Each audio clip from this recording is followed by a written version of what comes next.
All right, we are live. Good. Welcome to a special Tuesday edition of Ringside Reporter Podcast. And we have a very special guest today, the IBF Super Middleweight Champion, Caleb Sweet Hands Plant. Caleb, welcome to Ringside Reporter. How are you today? Doing well, sir. Thank you for having me on. Oh, absolutely, man. So you have a fight scheduled against Mike Lee on July 20th on the undercard of Pacquiao Thurman. What's it like fighting on this type of stage with the Pacquiao Thurman undercard? That's a huge fight, Las Vegas. I mean, what's it like? I mean, this is a big opportunity for me, but I'm actually going to be the main event on Fox. So, anybody channel they'll be able to tune in and watch my fight for free, and that'll be leading in. I'll be the main event on my own card, and then right after my fight, it'll go over into the Fox pay-per-view where people will have to buy and watch the pay-per-view part of, the two or three fights that they have on Fox pay-per-view. But anyone looking to tune in and watch me, go to town July 20th, they'll be able to watch it for free right on Big Fox. So. Absolutely. That's even better almost, right? Because, I mean, it's going to, everybody who buys the fight leads into Fox anyway, and most of the people, they'll watch the Fox fights. Yeah. Most definitely. And it's a huge platform with, PPC and Fox joining forces. And it's free, you know what I'm saying? Big time fights on TV, on free TV. So, it's a beautiful thing. Yeah, you can't beat that, man. You can't. I mean, you're going to get a ton of exposure on that card. Let's talk about a little bit about your opponent, Mike Lee. Now, Mike Lee graduated from Notre Dame. He's undefeated. He's 21-0. How do you feel about him? Do you have I saw you at the press conference. There seems to be not necessarily a genuine dislike, but some kind of like an animosity about, where he comes from and that kind of thing. I to be honest, I do feel like we grew up very differently. We're from two different planets, to be honest. But this guy, he's an athlete. He's a top athlete. He's bigger than me. He's moving down a weight division, cruiserweight. He's undefeated. A guy who's never lost before is going to be harder to beat than a guy who's already had a loss or two or a couple. So this is a rough, tough guy. He's undefeated. He's looking to stay that way. He's looking to become champion of the world. So it's going to be fireworks. Absolutely. Do you feel like boxing was not his number one priority, given the fact that he went to college, he played football, now he's kind of pursuing a career in boxing, and this has kind of been your life? Yeah, I mean, this is something that I've been dedicated to since the age of 9. It's the only thing I've done. I don't know if the same could be said about him or for him, but when that bell rings, we're going to find out for sure because, we can say all we want in these interviews and at the press conference, but there's no lies in boxing. Once that bell rings, the truth will come to light. Yeah, you're going to find out. Yeah, you're going to definitely find out what each other's made of for sure. I mean, there is no, that's a good point. There is no lying in there for sure. Do you feel like he's earned a shot at your title right now?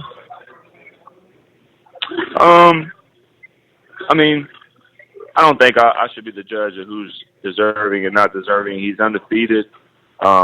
We're looking to see the winner of Caleb Truax and Peter Quillen, but, they had a mishap in their fight around the first and second round, and it got cut short. And the winner of that will be my mandatory. So until then, we're just looking to stay busy, stay active. I'm the champ. I don't feel like I should have to be waiting on anybody. I was inactive last year. I only fought once against Jose because I had a broke hand. So, we're just looking to stay busy and keep the momentum going. So whoever they put in front of me, if they feel like he's deserving, then that's what they think. So I'll just, we got to find out when the bell rings. So I don't really like to be the judge of say he's deserving or he's not deserving. Gotcha.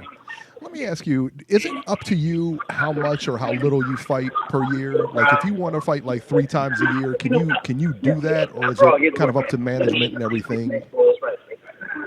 I mean, I have a pretty good relationship with my management, my advisor. So, unfortunately, like I said, with my hand injury, I wasn't able to stay busy as I wanted. But we're back on track now, and, I'm fighting as much. The amount of times I'll be fighting a year is what I'm happy with. And so, we're all on one accord and all on the same page with everything. So everything's smooth on that end. Awesome. That's great. Going back to Mike Lee, circling back to Mike Lee here for a minute, what does he do, if anything, that could be a problem for you? Like I said before, for one, he's undefeated, and anyone who's never lost before, it's going to be harder for them to want to take that first loss. Once you've already lost once or twice, it's easier to succumb to that because you've already tasted it before. So he's undefeated, and on top of that, he's quite a bit bigger than me. He's moving down in weight. So you know, on paper, it says that he's the bigger, stronger guy.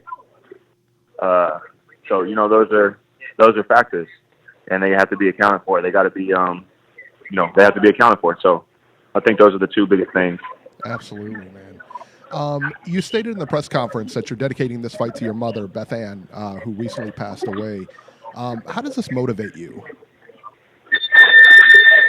You know, my mother was one of my biggest fans, if not my biggest. And, Aaliyah was a huge fan of me. And, of course, my fiance, Jordan, is a huge fan. And, my family and everything. But my mother was a huge fan of me. And she knew that I'd make it here one day. And so, just continuing on just motivates me in a way to continue on everything I said I would accomplish and set out to do. So you guys seen how motivated I was in my last fight for my daughter. And this fight, I'm motivated to keep both of them happy and also, keep what's mine. So I'm very motivated coming into this fight. I'm ready. Yeah, you fought such a great fight against Piscataway, man. That was an amazing, amazing fight. Now, assuming you get past Mike Lee, you had Quillin, the winner of Quillins and Truax. That'll be your mandatory. But going past that, I know you fighters don't like to look past the next thing. Are you looking for like unifications in the division and that kind of thing? I mean, assuming you get past Mike Lee, yeah, that's the goal, to become, unified and then one day undisputed. But right now, I'm not worried about any of that. I don't care about any other fighters. I don't care about any other champions. The only thing I care about, I'm worried about, or I'm thinking about is July 20th. So once we get past that, then we can look, on to the next step and look down the road a little further. But until then, I'm not concerned about what anybody's doing or has or says about me or anything. So. Gotcha. And let me ask you, would it be possible for you to face because I don't know the business too much here as far as, you guys got a better track on that than I do, but like a Billy Joe Saunders or a Callum Smith that fight on DAZN, are those fights possible for you? Not if I don't beat Mike Lee. Sure, absolutely. So, yeah, I guess that's first things first, right? Until I do that, there's no, you don't want to count the chickens before they hatch. So, very good. Otherwise, they might not hatch at all. So I'm just focused on him. One day, if they keep doing their thing and I keep doing my thing, I think anything's possible. But until then, they're non-existent to me. So absolutely. So now I know. Now, are you? Is it maybe? I don't know if it's your fiance or you're married to Jordan Hardy. I guess the announcer on Fox. Yeah. Okay. It's my fiance. Yeah. Okay. Soon to be fiance. Wife. I apologize. Yeah. Is it tough for you to be at the? Is it tough for her to watch you fight? And be on like the same. You guys are both on Fox. You're both on Fox, and Fox announcers. Is that tough? What's the dynamic like for her on fight night? I imagine that would be kind of rough. No, she's not. She doesn't get nervous watching me fight.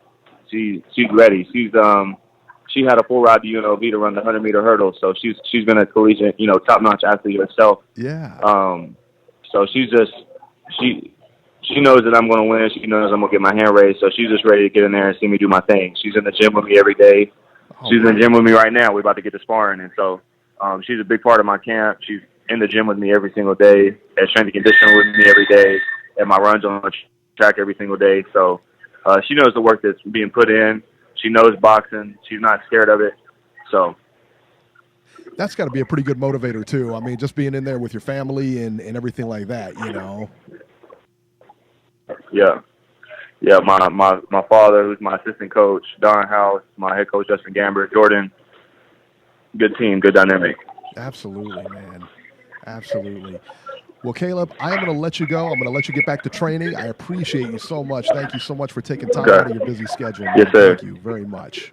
Yes, sir. Thank you. All right. Take care.